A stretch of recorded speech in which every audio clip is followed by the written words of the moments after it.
Scott Adams, the author and the creator of the Dilbert comic strip series, has terminal cancer and is dying. Now, there's actually no such thing as terminal cancer. Cancer, along with every other disease, can be easily cured without drugs, radiation, or surgery, but that's a topic for another video. What I want to talk about here is that Scott, knowing that he's going to die very soon, has publicly said that he is going to convert to Christianity. Now, that in itself is good. His desire to convert to Christianity is excellent.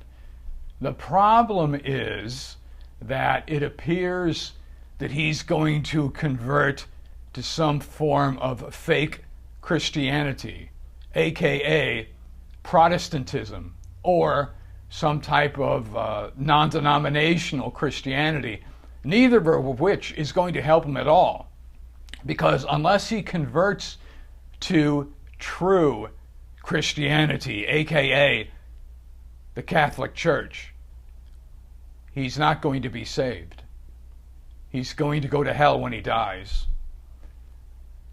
which is a shame. So if you know Scott, or if you have any means of communicating to him, please let him know before it's too late that he must convert to true Christianity. He must convert to the Catholic Church, outside of which there is absolutely no salvation.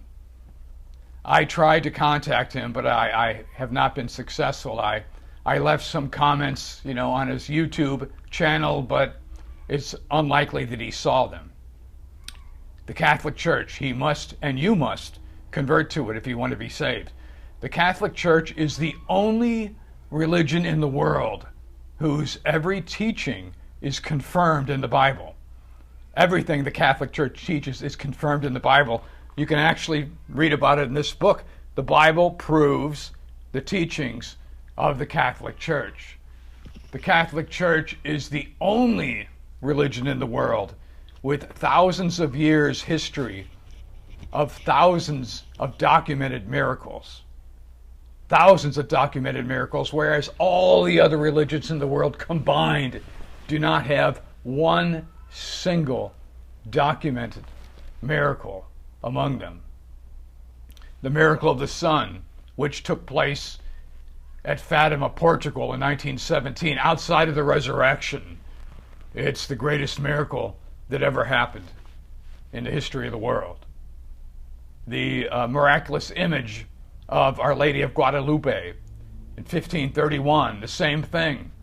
It's one of the most miraculous, it is miraculous, one of the greatest miracles in the history of the world. All right, those are Catholic miracles. The Catholic Church also is the only religion with hundreds, possibly thousands of saints and mystics whose bodies do not decompose after death. No other religion in the world has a single person whose body did not decompose after death. Jacinta, here, she was a mystic, one of the seers of Fatima, Portugal. She died around the year 1920, I think it was. 20 years after that, her grave was dug up, and her coffin was opened, and her body did not decompose. It looked like she was a little girl, 10 years old, sleeping.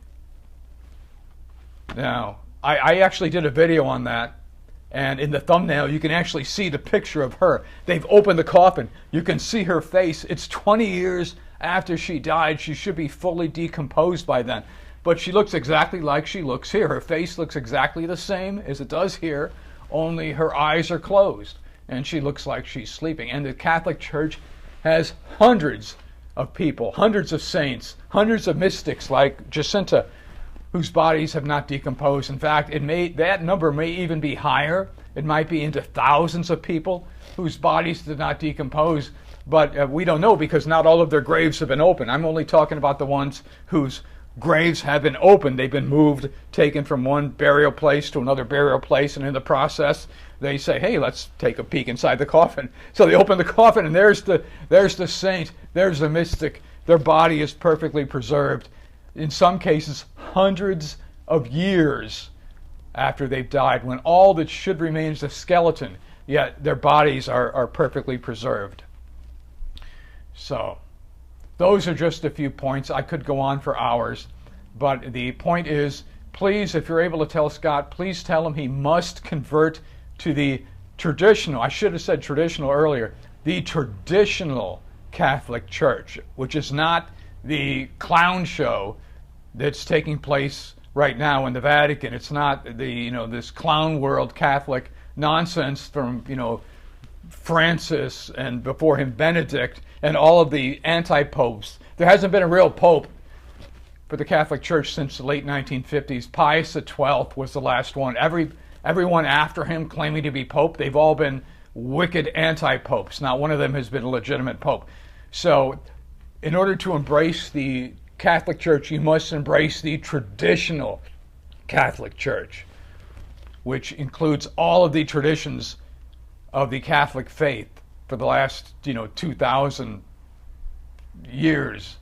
All right, that's what you have to embrace, the traditional Catholic Church. That means you cannot attend the new Mass, which is not Catholic. It's a Protestant service. It's a mortal sin to attend the new Mass.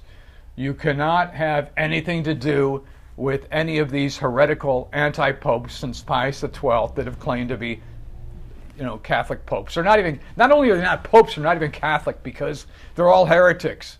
They're all apostates, and when a person commits the sin of heresy, they're automatically excommunicated from the church, which means they're not Catholic. So not only are these anti-popes, along with the wicked, anti-cardinals, the fake priests, none of them, all right, are really Catholic. They've all been excommunicated from the church because they are all heretics. So watch some of my other videos. If you want more information on that, visit the website VaticanCatholic.com, also known as Most Holy Family Monastery.com. You'll find all the information you need on that website. So I'm asking, once again, if you know Scott, please let him know. And I personally am asking you to please convert to the traditional Catholic Church, outside of which there is absolutely no salvation.